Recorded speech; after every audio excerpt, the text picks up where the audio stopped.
शाहीन बाग से जुड़े एहतजाजों के बीजेपी में शामिल होने पर तनाजा खड़ा हो गया है। आम आदमी पार्टी तर्जुमान सौरभ भारद्वाज ने सनसनीखेज इल्जाम लगाया है। उन्होंने कहा कि बीजेपी ने हिंदू और मुसलमानों को भड़काया, इसीलिए बीजेपी में शामिल होने वालों की जांच होनी चाहिए। वहीं सौरभ भारद्वाज ने कहा कि इस बात से भी ये साबित होती है कि शाहीन बाग के पूरे मुजाहिरे को चलाने वाले लोग इस मुजाहिरे में मरकजी किरदार में थे। आपको बता दें कि 16 अगस्त को दिल्ली में समाजी कारकुन शहजाद अली बीजेपी में शामिल हुए थे। कहा जाता है कि शहजाद अली सीएए के खिलाफ शाहीन बाग में एहतजाज में शामिल थे। बीजेपी रियासती सदर आदेश गुप्ता की मौजूदगी में उन्होंने शमूलियत इख्तियार की थी। बीजेपी में शामिल होने के बाद शहजाद अली ने कहा था कि वो दिखाना चाहते हैं कि बीजेपी अक़लियती तबके की दुश्मन नहीं है। वहीं वो सीएए पर पाए जाने वाला शुबहात भी दूर करना चाहते हैं।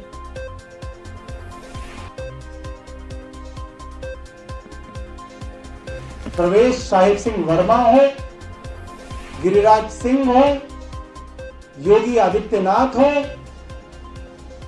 अमित शाह हो या कपिल मिश्रा हो, इन सब लोगों ने दिल्ली के अंदर सांप्रदायिक बयान दिए और एक संप्रदाय के अंदर दूसरे संप्रदाय के लिए नफरत भरी और खुल्लम खुल्ला भरी। खूब टीवी पे रिपोर्ट हुआ, खूब अखबारों में रिपोर्ट हुआ। और आज जब यह बात सामने आ रही है कि शाहीन बाग के ऊपर जो लोग बैठे थे, जो लोग प्रमुखता से शाहीन बाग के प्रोटेस्ट को चला रहे थे, वो भाजपा ज्वाइन कर रहे हैं, तो ये बात साफ हो जाती है। ये साफ हो जाती है कि इन्हीं के लोग इस तरफ हिंदुओं को भड़का रहे थे और इन्हीं के लोग उस तरफ शाहीन बाग में मुसलमानों को भड़का रहे थे। और दंगा कराने के अंदर इन लोगों की और भाजपा की प्रमुख जिम्मेदारी है। हम ये मांग करते हैं, ये सब लोग प्रमुख नेता जिन्होंने भाजपा को ज्वाइन किया है, बताया जाता है कि करीब 50 बड़े बड़े नेताओं ने, शाहीन बाग के प्रोटेस्ट के नेताओं ने जो भाजपा को ज्वाइनिंग करी है, उन सब की जांच होनी चाहिए। वे पिछले 3 महीने थे किन किन भाजपा के नेताओं के संपर्क में थे, भाजपा के नेताओं से उनको क्या डायरेक्शंस मिलती थी और शाहीन बाग का प्रोटेस्ट कराने में और उसको जारी रखने में उनकी क्या भूमिकाएं थी। हमारे नुमाइंदे खुरम शहजाद इस वक्त हमारे साथ जुड़ चुके हैं। खुरम, जब सीएए के खिलाफ प्रोटेस्ट हो रहे थे शाहीन बाग में, तो बीजेपी उनके खिलाफ थी और अब उन्हीं लोगों को बीजेपी अपनी पार्टी में शामिल कर रही है। किस तरह से इसको देखा जा रहा है? देखिए मुनज़्ज़ा, जिस तरीके से ये पूरा मामला सामने आया है और इस पर इसी बात को लेकर तनाज़ा है क्योंकि शहजाद अली के कई फोटो सोशल मीडिया पर जो शाहीन बाग पर जो इंडिया गेट बनाया गया था, आज़ादी का एक तरह से प्रतीक बनाया गया था, अलामत बनाई गई थी, तो उसके साथ उनके कई फोटो सोशल मीडिया पर हैं। इसके अलावा दावा भी करते रहे हैं।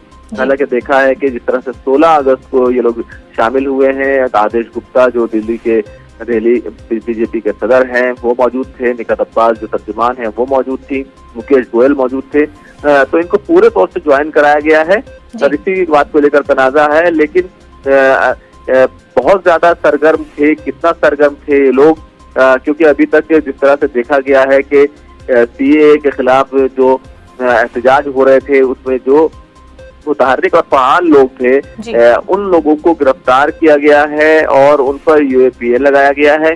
शाहीन बाग से जुड़े हुए लोगों में जैसे कि शकील इमाम गिरफ्तार हैं और जामिया से जुड़े लोगों में मीरान हैदर और दूसरे लोग गिरफ्तार हैं।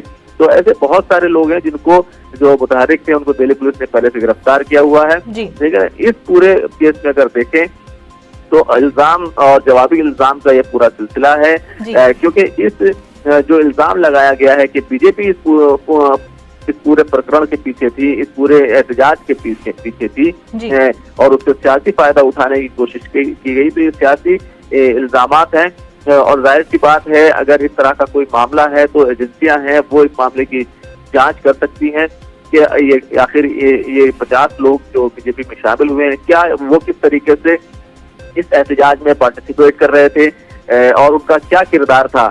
लेकिन अगर इस पूरे मामले को, दिल्ली फसाद को देखें तो एक तरफ जो वकीलों का पैनल कोर्ट में कौन नुमाइंदगी करेगा उसको लेकर के आम आदमी पार्टी बीजेपी में टकराव है क्योंकि आम आदमी पार्टी ने अपने वकील उतारने चाहे, लेकिन लेफ्टिनेंट गवर्नर ने वो फैसला अपने खुसूसी इख्तियारात के तहत पलट दिया और बीजेपी के जो सॉलिसिटर जनरल हो या फिर एडिशनल सॉलिसिटर जनरल हो, उन तमाम वकला को वो फसाद मुतासिरीन की तरफ से अदालत में पेश करना चाहते हैं।